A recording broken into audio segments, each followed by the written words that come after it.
Lawsuit. High knees. Go ahead, or just straight questions? Straight questions. You're pretty familiar with Greg Schiano, right? Yeah. What was your experiences with him when you were a player and he was an assistant on that team, and just your relationship over however many years with him, and what you respect about him? I respect. He's. There's lots of coaches that are regarded as like the best coaches in college football. Not many could do what he's done. Okay. Speaking as a guy who won at Temple, and I mean, you go win at Rutgers. Before he got there, not many people had won there, and he won there at a high level, left and came back, and he's winning there again now at a high level. He's a great football coach. Point blank. He's just a great football coach. Great builder. He's elevated that entire university. I have the utmost respect for him. When he speaks, I listen. I just have a lot of respect for him. You thought after the game, your initial impression was Gunner did pretty well. Did the tape kind of confirm that with the O-line and just how they got after it? Yeah, I think so. I think Gunner played well. I mean, there's some things, he learns to continue to work his anchor. As he's getting people going speed to power on him, he continues to work on it. He'll get better.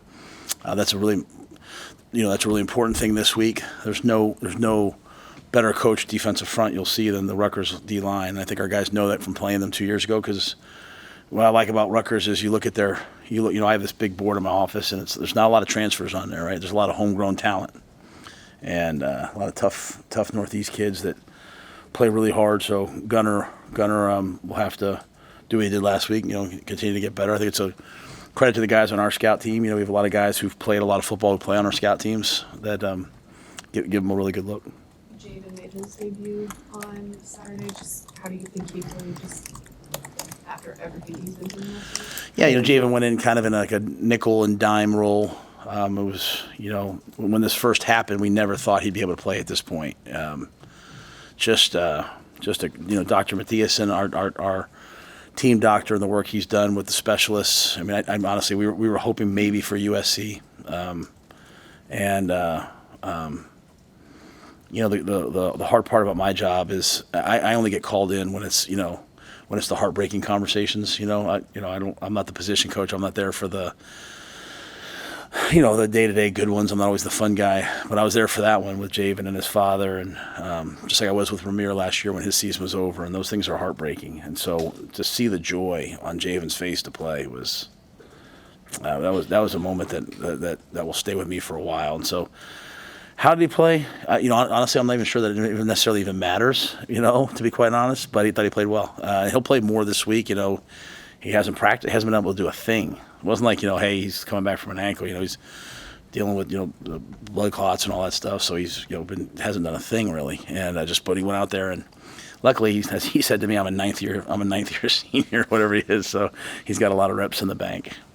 Hey, Coach, Tommy Hill's status for the week, Stephon Thompson, Mike Mazuka. Do you have a personnel update on just some of those guys that weren't with you last? Yeah, Micah was suspended last game. He's reinstituted this week. That was kind of middle of the week that happened, so it wasn't something we were. I met with you guys. I wasn't anticipating that, to be quite honest with you. Stephon Thompson has a sprained foot, and he ran well today, so we're anticipating him practicing tomorrow. So I'll know more about that.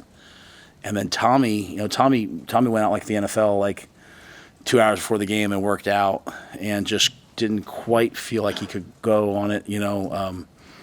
Now he ran today and felt good, so I would anticipate Tommy having a chance to play this week. I think that'll be another probably, be quite honest, game time decision. It's all the plantar fascia is all pain threshold, and it's not like can you tough it out. I mean, I've seen guys miss a long time with it, so he's doing everything he can to play. So we'll see. Is Michael ready to roll? Do you think he'd be back in the lineup? No, I wouldn't. I wouldn't put him. I wouldn't start him. I mean, he was a backup before this happened, right? Like when he came out of the Colorado game, he was Toski was put ahead of him. So he's got. I love Micah. I'm working with him to make him the best he can be. You guys talk a lot about him, but he's a backup player for us. Coach, this is not asking you to criticize the refs, but what is the process that you guys go to as a staff to, maybe send in certain plays weekly? Do you do that type of thing, or and what's the end result of that process? Yeah, you send them in. You send in, hey, is this a question? Is that questions you have? They'll send you back whether they agree or disagree. There's like a weekly tape that they send you that has points of emphasis from the week before. So I'm saying from the whole league, so you can kind of hear what's being said to the officials, and then if it's something that rises to a higher level, right? Maybe you get on the phone with somebody and say, hey, So for me, because I got a penalty, because I injected myself into the game, I made a call to figure out what I did right or wrong. Yeah, I mean it's just kind of like, hey, you send your plays in, you get them back, they tell you what they agree or disagree with, and you're trying to figure out as much as anything, as the rules change. Okay, can we do this? Can we not do this? Can we hit it? What used to be a great play is now a penalty sometimes, right? So can we do this? Can we not do that?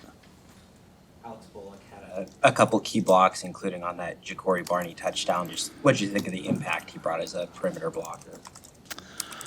So Alex was one of the guys we talked about in the team meeting. We ran that play earlier in the game, and so they run with motion. So if you send a guy in jet motion, they chase him. And so last week, Oregon State had a ton of success handing the ball off. And really people, for 2 years, that's the kind of one of the things you try to do against Purdue's hand-off jet sweeps, right? Well, they made the decision, and we actually practiced it in case they did it. They made the decision to, instead of running with it, to rock and roll the safeties, which is a little more complex, but it's better in terms of speed sweeps. So the first one, Alex is going to go block the man-to-man guy. The man-to-man guy doesn't come. He sees a safety, he tries to veer off, he goes and blocks him.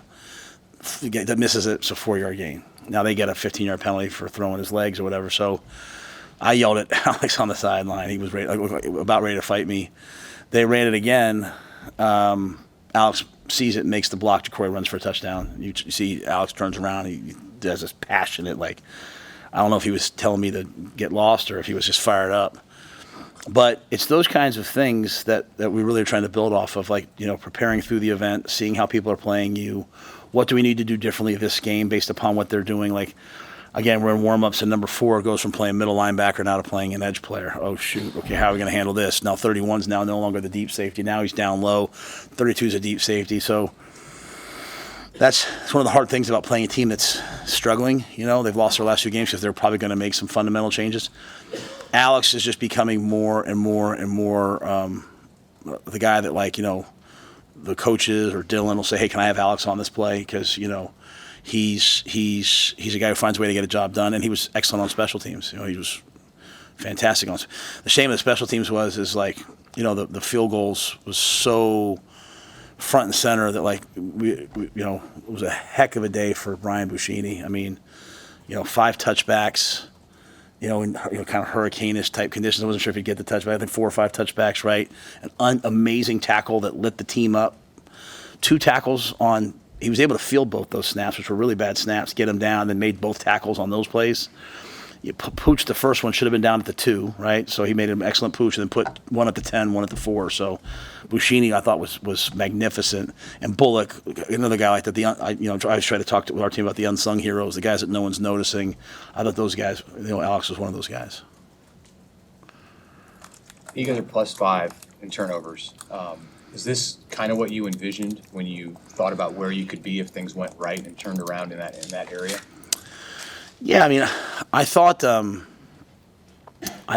probably didn't think we would be. I probably didn't prepare for. Oh, yes, let me say that. Yes, I thought we would. If we could just not turn the ball over, we'll have a chance. Games will be close. We'll have a chance to win the game at the end. I didn't probably prepare for us being as explosive as we are in terms of we're really even in the first half. I showed our guys it was, and forgive me for the numbers might be off. 32 plays for 210 yards in the first half. 27 plays for 208 yards in the second half. So it really wasn't like we weren't explosive. So what you're seeing, I think, is you're seeing other people now slow the game down, run the ball, try to bleed our defense, try to keep us off the field. And so what you could see is a young quarterback going out there being like, hey, I'm going to be extra aggressive because I'm only getting, we played 57 plays on offense. I'm not getting a lot of plays. But what I like about Dylan is he's checking the ball down. He's getting completions. He's moving the ball. And, but yeah, I think that the turnover margin, I think we've won it in every game except one we tied it, right? And even the game we lost, we won the turnover margin. So I'd still love to see us get way more. Like, we have a couple sacks. Like, we have 5 sacks with no sack fumbles. That's not good enough. It's not good enough. So those are the things. And I say that because our guys in the meeting, they were like, Ty Robinson barrels through, sacks the quarterback, and he's the first guy to say, I need to knock the ball out there. So there's a lot of places we have to improve. Where are you exceeding your expectations in terms of creating explosive plays? What has your offense done better than maybe you thought it would? I think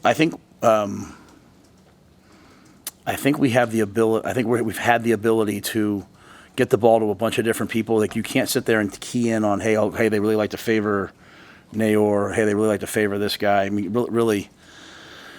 If you throw in the pass interferences, right? I mean, I think we had 7 20-yard plays, and that would probably have been like 10, 11, 12, right? So it's not like, hey, it's just this. I mean, we're able just to go out and throw kind of general tempo drop back, and we're holding up in protections. I mean, Emmett and Ramir were excellent picking up blitzes. So I think that's allowed us, some catch and run type things. What I'd like to, there's some things I'd like to see more of. Like, we weren't great in the red zone. In the first half, we were 0 for 2 in the red zone, and we were 2 for 2 in the second half, which is why the game changed, right? Third down was disappointing.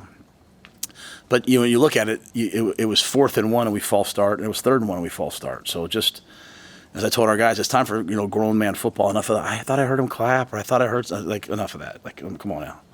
So if we could stay on the field a little bit more, maybe get a few more turnovers in defense, I think we could really see some explosive things happen.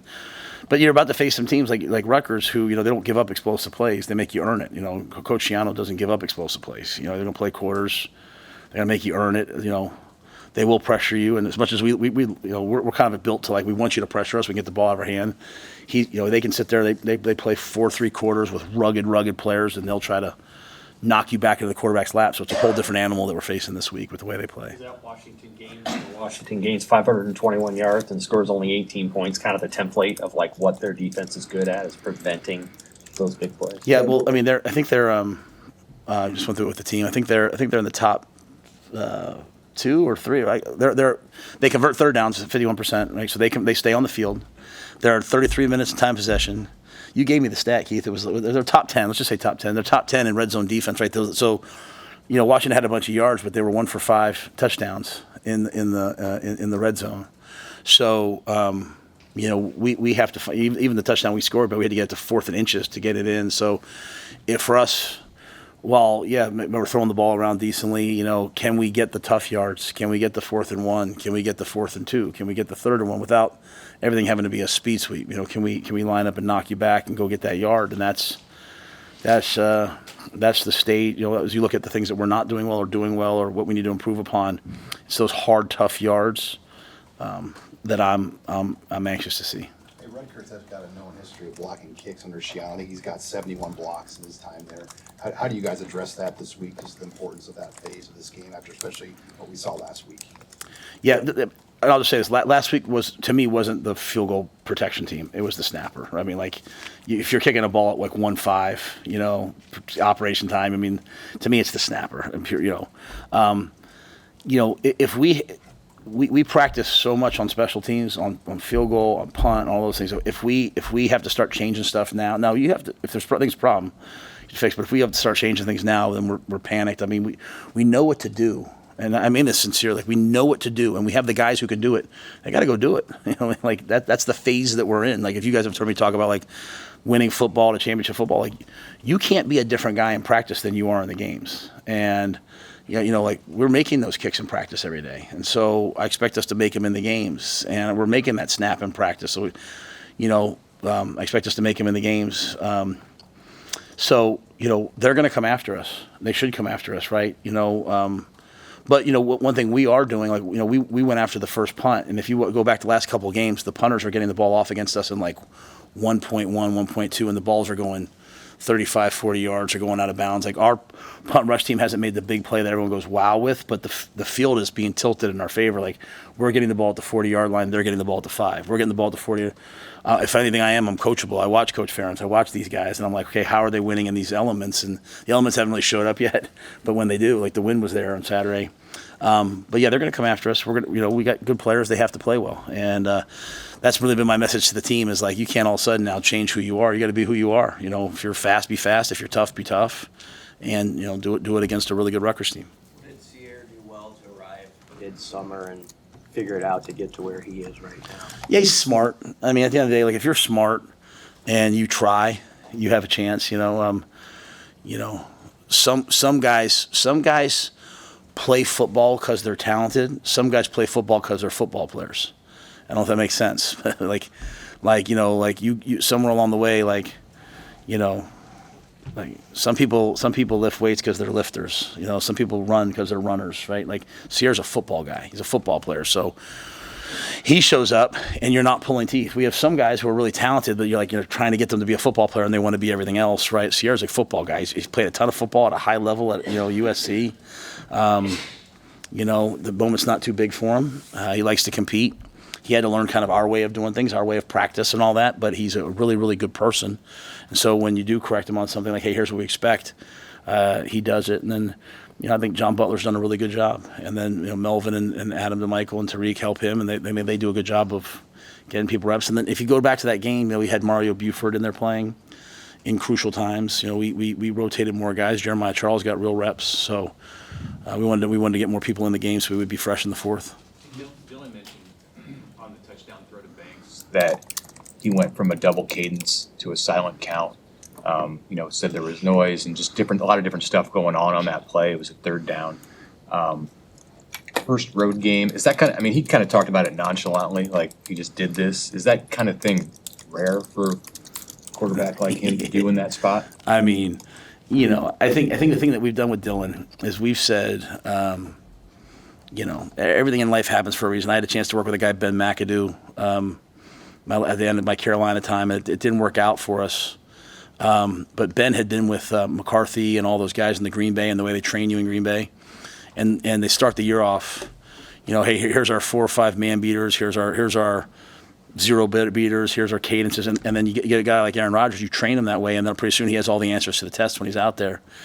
And so I think what we've done with Dylan is, I've said it from day one, I think Steve asked me the first week, like, we're just, however we want Dylan to play when he's a junior, we're just trying to coach him that way now. And the same thing with Danny Kaelin. And so, here's your cadences, here's your checks, here's your audibles, here's your opportunities, there might be different things on different weeks, but even the right before the half, they brought 0 and he checked to a wheel route to Ramir and just missed Ramir. But we're living with those things. Like maybe we didn't want to do that. Maybe that was we could have just won them. But we have coached them up and they've put the system in that's really, really, really high level stuff, because he can do high level stuff and he works at it, he reps at it. Like, I'm in my office today. He stops in my office. He's talking about the things that they do and what, can I do this? Can I do that? So, I think he's rare, but I think the confidence the coaching staff has given to him to go do it. And then also I think that his preparation's like way, way, way over here. You talked about a growing team. Where do the 5th and 6th year guys fit into allowing that to happen? Yeah, they're growing too, because they're in territory they haven't been in before, right? And so, they haven't been 4-1, right? They haven't. I don't know how many road games they've won, right? They haven't done those things, and so it's this humble confidence to stand your ground, right, and not, be confident in the things that you're confident about, but also be humble to say, hey, what do we need to improve upon? So, can you come in this week? And can you have the same edge to you as you had last week about what do we need to get better at, while at the same time being confident, knowing, hey, I'm a good player. I have the right to. I've worked hard. And so, a lot of those guys, I think they're all growing. I don't think it's age as much as it is just, hey, what does this take? What does this require? Like, you watch Purdue, and Purdue gives up. He gives up. I don't know how many yards he gave up to Notre Dame, but it was just a bad day, right? And then they give up, 300 some yards rushing to Oregon State. And I think, Sam asked me, I was like, well, we don't really have a running quarterback, and they're not going to, your defensive head coach is not going to give up 200, 300 yards rushing 3 games in a row. He's just not going to do it, right? So they played man and left their guys on an island out there. And so we went out, we threw the go balls, and, so I just think, like, our guys, like, learning, like, hey, because we're winning a few games now, people are going to do different things against us, and I've got to get to the game. I've got to recognize what's happening in this game. It's not all this emotion beating our chest. It's like getting to the game and being like, what are they doing? Oh, hey, this is a cover 2 game. Hey, this is this game. Hey, this is that game. And then them seeing the preparation, the things that we're working on and showing up. Like Barrett Liebentritt, I said this on the thing, he had the same play in practice that wasn't very good. We showed it to the whole team. He got in the game and he absolutely took out 2 guys, like you guys said. I hadn't seen that yet. So, hey, practice matters, practice matters. And the guy that he hit in practice was Marquise Buford, who's, 2 ACLs, bad shoulder, bad hip, bad neck, plays in every play, but yet he's out there in his black shirt, competing on a Tuesday, because that's what we do here. And so I think those older guys, them still being coachable, them still having a lot of say in things, like even some of the discipline issues that I'm dealing with, with guys on the team. I take those things to like the leadership council. Like, hey, how do you guys think we should handle this? I haven't done that in a long time, but I'm taking it to them because it matters, which is, to be quite fair. This is why I really don't want to talk. I don't want to talk about the guys that aren't doing things right. I want to talk about because I have so many guys who are doing things right. I know you have to ask about them. Trust me, I get your job. You just have, I sometimes you to see why I'm the way I am. But I'm just blessed to have guys out like Tommy Hill's out there battling to play, so battling to get back out there. Emmett Johnson's averaging over 8 yards per carry now. Assuming he's one of the guys that is doing things right for you. Do you have to rethink the way that you rotate your running backs given his success, or do you kind of like the spot that he's in coming in the way that you guys? No, I think I said last week, hey, we'd like to get him more involved, and maybe a little bit earlier we should have. I still think there's like a rhythm to it in terms of tackling Dante is really hard. Like on the first touchdown drive, there's like a 2nd and 1 or 2nd and 2 where Dante bounces the ball outside, and there's 2 defenders there, and he sets his pads and he runs right through one of them. If we ask Ramir and Emmett to do all those things early in the game, then they're not going to be, to me, explosive late in the game. So I think having the big backs, you have to just understand that they're setting the tone for the run game. But what I loved about what Emmett did was Emmett caught the ball out of the backfield. He picked up blitzes, and then the first guy never tackled him. And we have our little keys to victory every week. And one of the things for this week was get the ball in the perimeter and be untackleable, right? Like, don't let them tackle you. And even like an outside zone that he cuts back, he gets 9 yards because the first guy's never really tackling Emmett. And, it's like I said to Gabe Irvin, I'm watching Gabe in practice last week. Gabe came off a major injury. He's getting his swagger back. So I think we have 4. Ives is over. Ives can go in and play. So, but yeah, I like what Emmett did. And so Emmett deserves to keep playing. He was one of the guys we singled out out there just because he just did so many good things, and not maybe it wasn't one huge play. He certainly bailed me out after my penalty, which I appreciate. So I'm very grateful for that. What do you see with Kyle Monunga, the Rutgers back? It's like the Matrix, it's like nothing ever kind of hits him. Like he's running and like he's just got such elite body balance and contact balance, but also like he sees it coming, and so no one ever gets like a true shot on him, right? It's always like a glancing blow. I think he's really, really, really a great player. Their offensive line coach Pat Flaherty was was like my mentor when I was at New York. And one thing I know about Flats is like they're gonna set their pads and come off the ball. They're going to be well coached. They're going to be physical. Like you watch their guys when the piles, there's a pile, their guys are come running in and diving into the pile and trying to knock it forward. And so that's the type of offense people have been playing against us. That bleeding, like, hey, we're going to get 3, 4, 5 yards, and just stay on the field, try to wear you down. So that's be a heck of a challenge for us. And then he brings in the element, though, Mitch, of like, they had him backed up against Washington, and then 3 guys hit him, and you can run for, he can run for 60. So then when he gets tired, they can bring in, Sam Brown, and he's 227 pounds and an excellent back. So they've got 2 of the best backs we'll see. How do you think your defense is done handling that kind of style going at them, and how are they continuing to adjust? Well, I think we wouldn't have been pleased with it, in games 3 and 4. I think last game I thought we were better at it. There's still, with the way we play, with the amount of movement and pressure and all that stuff, there's a play's going to hit now and then because we're moving, right? Like, but I thought, holding the 52 yards rushing. They came in, they were averaging a lot more than that. And, we prepared so much for the outside zones. We knocked the outside zones out pretty quickly, and then it kind of became, hey, some of the downhill stuff. I think it was that first drive of the third quarter. the guys in the headset were like, hey, they're going to the Illinois plan. And so our guys on defense understanding, like, Illinois hasn't shown this, but now they're going to it against us. These guys haven't shown that. The Rutgers is a difficult run game for us because of the way they run the football. They run duo, they run it mid zone, they run the quarterback a great deal. And the quarterback might be coming out to throw RPOs, but he's an athletic player. We played against him in Minnesota, so it's a lot of really difficult challenges for us this week, and so it'd be quite a test for our defense.